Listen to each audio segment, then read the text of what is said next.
Fine truth ബ്ലോയിലേക്ക് നിങ്ങൾക്ക് എല്ലാവർക്കും സ്വാഗതം. ഐ ആം അപ്പച്ചൻ.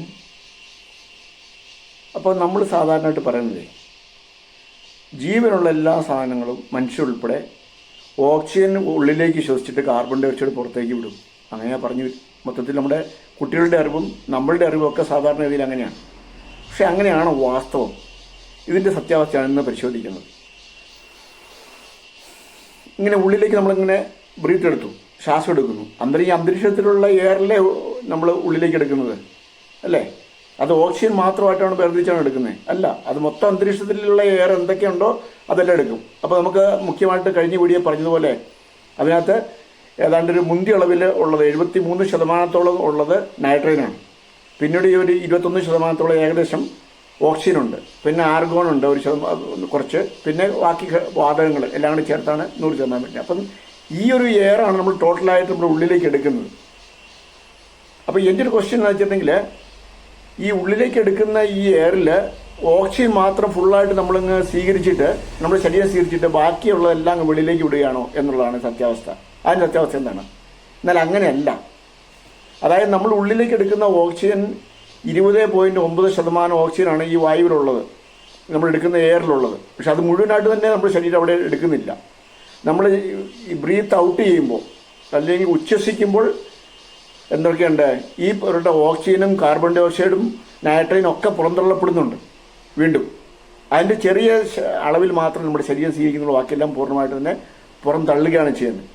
പിന്നെ നിങ്ങൾ പലപ്പോഴും നിരീക്ഷിച്ചിട്ടുണ്ടാവും, നമ്മൾ ഉള്ളിലേക്ക് എടുക്കുന്ന ആ ഒരു എയർ അതിനേക്കാൾ ചൂടുള്ളതായിരിക്കും നമ്മൾ വെളിയിലേക്ക് എയർ ഉച്ഛ്വസിക്കുമ്പോൾ വിടുന്നത് അല്ലേ? അതെന്താണ്? അതിൻ്റെ കാരണം വെച്ചിട്ടുണ്ടെങ്കിൽ നമ്മുടെ ശരീരത്തിൽ ഒത്തിരി ഈ വാട്ടർ കണ്ടന്റ് ഉണ്ട്. അപ്പോൾ അതിൻ്റെ ഒരു ഹീറ്റാണ് അത് അനുഭവപ്പെടുന്നത്, നമുക്ക് സ്വാഭാവികമായിട്ട് ഉൾപ്പെടുന്നത്. അപ്പോൾ നമ്മൾ ഉള്ളിലേക്ക് എടുത്ത് വെക്കുന്ന എയർ വെളിയിലേക്ക് നമ്മൾ ഉച്ഛ്വസിച്ച് വിടുമ്പോൾ അതിനകത്ത് നമ്മൾ എടുക്കുന്ന അതേ ഘടകങ്ങൾ മാത്രമേ തിരിച്ചു വിടുന്നുള്ളൂ? അല്ല, അഡീഷണലായിട്ട് വേറെ ചില ഘടകങ്ങൾ കൂടി അതിൻ്റെ കൂടെ വരും. അതിലൊന്നാണ് ഡെഡ് സെൽസ്. നമ്മുടെ ശരീരത്തിൽ കോടിക്കണക്കിന് കോശങ്ങളുണ്ട്. ഈ കോശങ്ങൾ ഇടയ്ക്കിടയ്ക്ക് നശിക്കുന്നുണ്ട്. അപ്പോൾ നശിക്കുന്ന കോശങ്ങൾ എന്ത് ചെയ്യുന്നു വെച്ചിട്ടുണ്ടെങ്കിൽ അതും ഈ ഉച്ഛ്വസിക്കുന്നതിൻ്റെ കൂട്ടത്തിൽ പുറം തള്ളപ്പെടുകയാണ് ചെയ്യുന്നത്. പിന്നെ അതിൻ്റെ കൂടെ ബാക്ടീരിയ ഉണ്ടാവും, കുറച്ച് വൈറസ് ഉണ്ടാവും, പിന്നെ കുറച്ച് പൊടി ഉണ്ടാവും, പിന്നെ അമോണിയ ഉണ്ടാവും, അതുപോലെ തന്നെ നൈട്രിക് ഓക്സൈഡ്. ഇത്രയും സാധനങ്ങൾ സ്വാഭാവികമായിട്ട് നമ്മൾ ശ്വസിച്ചിട്ട് പുറന്തള്ളുമ്പോൾ പോകുന്നു. അപ്പോൾ നമ്മൾ ഈ ഉള്ളിലേക്ക് സ്വീകരിക്കുന്ന എയറിൽ ഉള്ള ഘടകങ്ങൾ കൂടാതെ നമ്മുടെ ശരീരത്തിൽ നിന്ന് പുറന്തള്ളപ്പെടുന്ന മറ്റ് ചില ഘടകങ്ങൾ കൂടി എൻ്റെ അഡീഷണലായിട്ട് എൻ്റെ കൂടെ ഈ ബ്രീത്ത് ഔട്ട് ചെയ്യുമ്പോൾ ഉണ്ടാവും.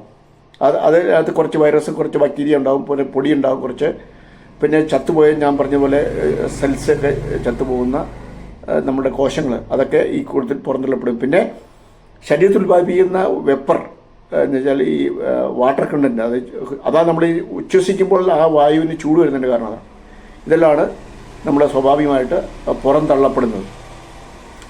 ഒരു ദിവസം ഏകദേശം ഒരു 1 കിലോയോളം കാർബൺ ഡൈ ഓക്സൈഡ് ഒരാൾ പുറത്തു വിടുന്നുണ്ട് എന്നാണ് കണക്ക് സൂചിപ്പിക്കുന്നത്. അപ്പോൾ ഇന്നത്തെ ഈ വീഡിയോ വളരെയധികം കാര്യങ്ങൾ നിങ്ങൾക്ക് ഇൻഫോർമേറ്റീവായിട്ട് ഉണ്ടായിരുന്നു അല്ലേ? അപ്പോൾ സാധാരണ നമ്മൾ പറയുന്ന ആ വാചകത്തിൽ തിരുത്തി പറയേണ്ടതുണ്ട്. ഓക്സിജൻ സ്വീകരിക്കുന്ന കാർബൺ ഡൈ ഓക്സൈഡ് പുറത്തേക്ക് വിടുന്നു എന്നുള്ളതല്ല സത്യം. മനുഷ്യൻ മാത്രമല്ല, ജീവനുള്ള മൃഗങ്ങൾ, മൂക്കിൽ ശ്വസിക്കുന്ന എല്ലാത്തിൻ്റെയും സ്ഥിതി അതാണ്. അപ്പോൾ അതങ്ങനെയല്ല. നമ്മൾ ഉള്ളിലേക്ക് എടുക്കുന്നത് എല്ലാ ഘടകങ്ങളും കൂടാതെ അഡീഷണൽ ചില ഘടകങ്ങൾ കൂടി നമ്മൾ വെളിയിലേക്ക് വിടുന്നുണ്ട് എന്നുള്ളതാണ് സത്യാവസ്ഥ കേട്ടോ. അപ്പോൾ അതുകൊണ്ട് ഈ വീഡിയോ നിങ്ങൾക്ക് ഇഷ്ടമാകുന്നെങ്കിൽ നിങ്ങൾ തീർച്ചയായിട്ടും ഇതൊന്ന് സബ്സ്ക്രൈബ് ചെയ്യുക.